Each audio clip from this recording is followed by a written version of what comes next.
Habang hindi karapat-dapat. Habang hindi karapat-dapat, pagkukulan ng habag at wagas mong pagsika. Habang walang kakayanan, habang walang kakayanan, masuklian ka ng mabuti sa lahat mong diyakap mo ako, diyakap mo ako sa akin.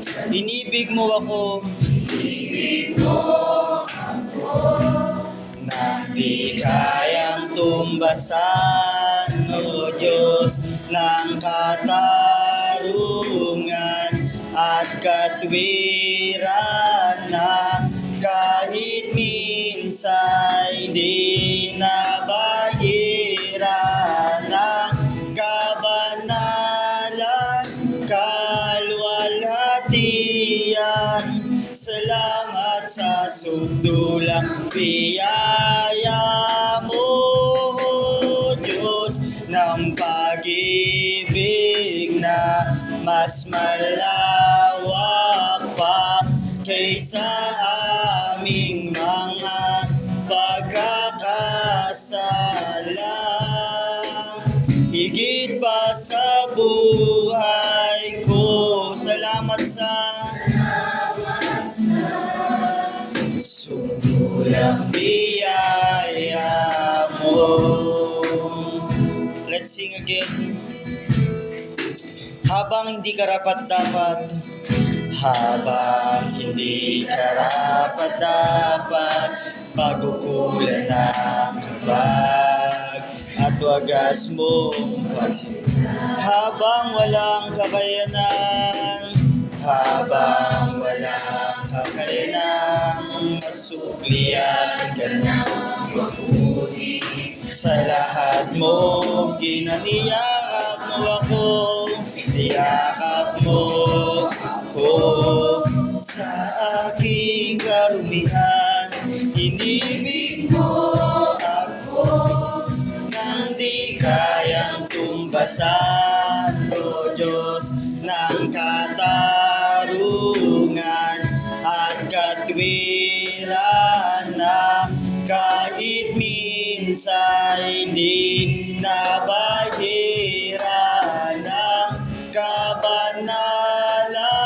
kalwalhatian. Salamat sa sundulang biyaya mo, Diyos, ng pag-ibig na mas malawak pa kaysa aming mga pagkakasala. Higit pa sa buhay ko, salamat sa sundulang biyaya mo. Niyakap mo ako, niyakap mo ako, Panginoon. Niyakap mo ako sa aking, inibig mo ako, inibig mo ako, niyakap mo ako, niyakap mo ako sa aking, inibig mo ako, inibig mo. For the last time, niyakap mo ako, kayang tumbasan, niyakap mo ako sa aking, inibig mo ako nang di kayang tumbasan, O Diyos, ng katarungan at katwiran na kahit minsan di nabahiran ng kabanalan, kalwalhatian. Salamat sa sundulang biyaya mo, Diyos, ng pag-ibig na mas malawak sa aming mga pagkakasala. Higit pa sa buhay ko. Yes, Lord. Salamat sa sukulang biyaya mo. Salamat sa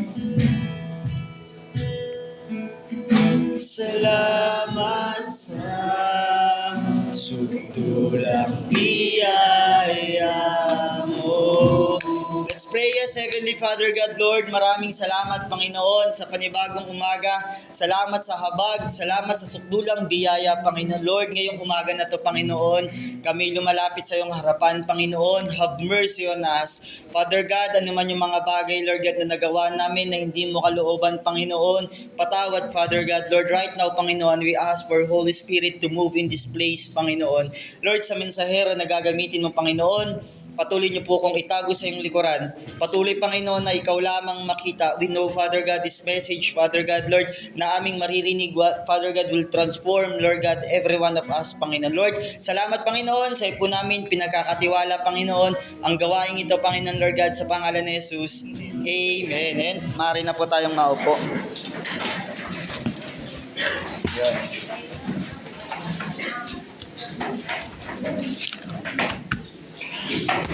Yan, ang title ng ating pag-uusapan ngayong umaga na to, Spiritual Vitamins. Si ditong may vitamins kayo araw-araw na iniinom. Meron ba dito? Parang parang walang nasagot. Hindi ba? Pag sinabing spiritual vitamins, ito yung kailangan natin para ma-strengthen ang ating spiritual. Kasi sa normal na buhay natin, 'di ba, may ininom tayo, ang daming vitamins. 'Di ba? Minsan ang daming ascorbic, kung ano pa. 'Di ba minsan lagi natin siyang hindi kinakalimutan para lang lumakas ang pangangatawan, lalo na ngayon, 'di ba? Uso ang sakit. 'Di ba? Ngayong oras na 'to, as a Christians, kailangan natin 'to. Buksan natin yung Bible natin sa Galatians 5 verse 16 to 24. Galatians 5 verse 16 to 24. Babasahin ko po muna sa Tagalog. Amen na lang po kung nakita na po natin. Sabayan niyo na lang po ako. Sinasabi ko sa inyo, ang Espiritu ang gawin ninyong patnubay sa inyong buhay. Galatians 5 verse 16 to 24. At hindi kayo magiging alipin ng hilig ng laman, sapagkat ang mga nasa laman ay laban sa kalooban ng Espiritu, at ang kalooban ng Espiritu ay laban sa nasa laman. Laging naglalaban ang dalawang ito. Kaya't hindi ninyo magawa ang nais ninyong gawin. 16 to 24 po, Galatians 5. Kung pinapatnubayan kayo ng Espiritu, wala na kayo sa ilalim ng kautusan. Hindi maikakaila ang mga hilig ng laman, pakikiapid, kahalayan, kalaswaan, pagsamba sa Diyos-Diyosan, pangkukulam, pagkapuot sa isa't isa, pag-aaway-away, pagsiselos, pagkagagalit, at kasakiman, pagkampi-kampi at pagkabagabahagi, pagkainggit, paglalasing, kalayawan at iba pang tulad nito. Muli ko kayong binabalaan, ang gumagawa ng mga ito ay hindi magkakaroon ng bahagi sa kaharian ng Diyos. Verse 22, subalit, ang bunga ng Espiritu ay pag-ibig, kagalakan, kapayapaan, katyagaan, kabaitan, kabutihan, katapatan, kainahunan at pagpigil sa sarili. Walang batas laban sa mga ito. At pinatay na ng mga nakipag-isa kay Kristo Jesus ang kanilang makasariling pagkatao, pati na ang mga masamang hilig nito. Sino familiar ka na sa verse na to? Alam natin yung fruits of the Holy Spirit. And are we aware in a spiritual vitamins? Mapapansin nyo, bakit tamad na tamad kang magbasa ng Bible? Bakit tamad na tamad kang mag-pray? Baka hindi tayo aware na meron pala tayong dapat spiritual vitamins sa buhay natin. Kaya ilang beses na natin narinig yung fruits of the Holy Spirit. Bakit kaya, Lord, hindi epekto sa akin? Bakit kaya magagalitin pa rin ako? Bakit kaya ganito pa rin yung ugali ko? Because after we read these verses, all of us has a sinful nature as a human. Lahat po tayo nagkakasala.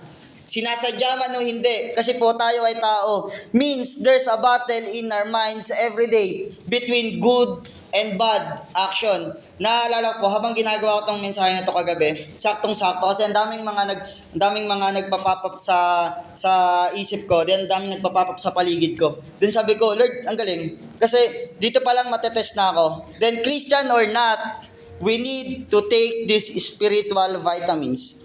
Following God's pattern is not easy to do, but we need to do this to win our family to front of God. Di ba lahat tayo gusto natin yung pamilya natin, malapit natin sa Panginoon. Paano natin malalapit yung pamilya natin sa Panginoon kung hanggang ngayon magagalitin ka pa rin? Kung hanggang ngayon, yung iniisip mo pa rin yung sarili mo, kung hanggang ngayon wala ka pa rin self-control, pero gusto natin mawin yung pamilya natin. Because, like example, si Joseph po. Si Joseph, naalala niyo po, nung si Joseph, bago siya maging king, di ba po? Bago siya mapunta sa kingdom, ang dami niya pong pinagdaanan. Lahat po ng sa fruit of the Holy Spirit, dinaanan din po ni Joseph. Like if we go to doctor, we always follow the prescription he gave to us to heal from pain. Di ba pag nagpunta tayo ng doktor, mapapansin nyo, may bibigay sa yung reseta. Hindi natin binibili yung reseta na binibigay ng doktor. Di ba lahat tayo binibili natin yon at iniinom natin yon, sinusunod natin yon. But today, God is our doctor and He will give us spiritual vitamins, lifetime supply for free and to have a great and blessed day every day. Marami sa atin gusto ko matapos yung araw ko ng maganda. Gusto ko matapos yung araw ko nang hindi ako masyadong nagalit. Meron akong self-control, okay ako sa paligid ko. Pero sabi ng Panginoon, kailangan natin ng fruit of the Holy Spirit. Ano po yun? Love, joy, peace, patience, goodness, faithfulness, gentleness, and self-control. Sino until now, struggle ka pa rin sa bagay na to. Kahit ako po struggle ako sa bagay na to. Pero sinasabi ng Lord, in reality, these verses is very common for us. Tama po. Ilang beses na natin narinig to, naalala ko, siniris pa to ni Pastora Jen, ni Ma'am Jen. Diba? But we don't really understand the command of this verse. May command pala dito. That's why it's hard to apply the fruits of the Holy Spirit because we always hold it. But we didn't take it as a vitamins. Naalala nyo po, iba po yung hinawakan sa kinain. Ang fruit of the Holy Spirit po, di ba po ang pagkain, ang fruit, mangga, di ba po kinakain siya? Paano natin malalaman na effective ang mangga? Di ba? Yung mga prutas, paano natin malalaman na effective sa katawan natin? Di ba po kinakain natin? Ang problema po sa atin, ang fruit of the Holy Spirit, dapat po kinakain. Kaya until now, galit ka pa rin. Kasi nga hawak mo lang. Ito yung patience, hawak mo lang. Tandaan nyo po, yung hawak nyo lang, pwede nyong mabitawan yan. Kaya sabi ng Lord, kasi sinasabi ng Lord sa atin, hawak lang natin yung fruit of the Holy Spirit, hawak natin yung patience, hawak lang natin yung joy, hawak lang natin yung peace, yung kindness, yung goodness, lahat ng nasa fruit of the Holy Spirit. Kaya pansin nyo, spiritual nyo, narinig nyo na lahat ng preaching, narinig nyo na lahat ng message, pero parang walang epekto. Kasi po hindi natin kinakain. Hinahawakan lang natin. Right now, kamusta po tayo? Like in our life, we always take the vitamins to strengthen our body over the pain. Sino itong ayaw mo nang maranasan yung drain sa prayer mo? Sino itong ayaw mo nang maranasan yung drain sa pagbabasa ng Biblia? Kainin po natin ang fruit of the Holy Spirit. Libre po binibigay ito ng Panginoon. Every day, ipag-pray natin sa Lord, Lord, bago ako mag-umpisa ng aking gagawin, Lord, inumin ko yung vitamins ng peace. Inumin ko yung vitamins ng joy. Bakit po? Kasi yun yung mag-i-strengthen sa atin para hindi tayo madaig ng kaaway. Kaya until now, napapasok pa rin tayo ng kaaway kasi nga po, hawak lang natin ang fruit of the Holy Spirit. The fruit of the Holy Spirit, yun yung kailangan natin every day. How about our spiritual life? It is healthy or junk food or temporary negative is our vitamins. Like example, Adam and Eve. Paano po ba sila nagkasala nung hinawakan lang nila yung fruit of knowledge? Di ba po tinikman nila, dun sila nagkasala? Ganun po ang fruit of the Holy Spirit. Magkakaroon ng epekto sa'yo kapag kinain mo na. Kaya right now, ako mind-blowing sa akin yung verse. Oo nga, no? Kaya pala, ang tagal-tagal ko ng Christian, magagalitin pa rin ako. Ang tagal-tagal ko ng Christian, ang damot ko pa rin. Nung ni-remind sa akin ng Lord, oo nga, no, dapat pala everyday pinagpipray mo na, Lord, tulungan mo ko yung fruit of the Holy Spirit, makain ko lahat, masustain ako. Kasi bakit? In every day of our life, habang nasa mundo tayo, hindi po tayo ligtas. Kahit pakikinig lang natin ng Word of God, paglabas mo, meron na agad battle. And 4 things we need to do to have a fruit of the Holy Spirit in our life. Unang-una, pray. Asking God for help. Sabi nga sa kanta, di ba, sukdulang biyaya. Kaya natin ipapanalangin na, Lord, bigyan niyo po ako ng fruit of the Holy Spirit para po tulungan tayo ng Panginoon. Pangalawa po, desire. I-desire po natin. The Holy Spirit will saturate you or saturate us. Ipag-pray natin sa Lord na, Lord, yung fruit of the Holy Spirit, yung manguna sa buhay ko. Hindi yung sarili kong desire. Pansin nyo po, pag self-desire, ang dali mong magalit. Pero pag galing sa Lord, parang okay lang. Di ba? Kailangan natin everyday i-desire natin po. Hindi po to one-day process, kundi everyday process na hinihingi natin sa Panginoon. Pangatlo po, practice. Practice everyday like everyday routine. Wag po natin na, Lord, katulad ng ginagawa natin para gumaling ka sa basketball, para gumaling ka sa mga gusto mong bagay na gawin, kailangan nyo pong i-practice.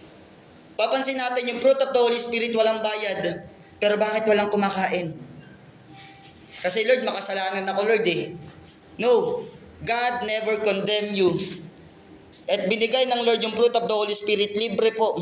Nung namatay ang Lord sa cross, pinakita niya na sa'yo, nak, ito na yung supply mo na, kakainin mo na lang. Pang-apat, prioritize it. In every season of our life, God first. Yung pattern ng Panginoon, yung ginawang pattern ng Panginoon, ang hirap, tama po. Buhatin mo pa nga lang yung cross. Masugatan ka pa nga lang ng pako, ang hirap na. Pero sinasabi ng Lord, seek ye first the kingdom of God. Ano pong sinasabi ng Lord sa bawat isa sa atin? Yung fruit of the Holy Spirit, ito yung kailangan mo laging unahin para magtagumpay tayo sa araw-araw. Sino until now, struggle ka pa rin sa mga bagay na to? Ako po, aminado ako, ang hirap labanan. Sabi nila, pag Christian ka, dapat mabait ka, hindi po. Kaya tayo naging Christian kasi masama tayo. Kasi hindi tayo kayang baguhin ng tao, kundi ang Panginoon lamang ang kayang magbago sa atin. And right now, ipag-pray natin sa Lord na, Lord, bigyan mo ako ng desire. Tulungan mo ako ma-practice ko everyday at tulungan mo ako ma-prioritize kita. And I will show, habang ginagawa ko to, sabi sa akin ng Lord, share the blessing, Joms. Sabi ko, Lord, may pinagdadaanan kami, sabi ng Lord sa akin, share your blessing. Mula po dito hanggang papunta dito, yung number 12 na nakaupo. Mula dito po. 1, 2, 3, 4, 5, 6, 8, 9, 10, 11, 12. Sinasabi ng Lord,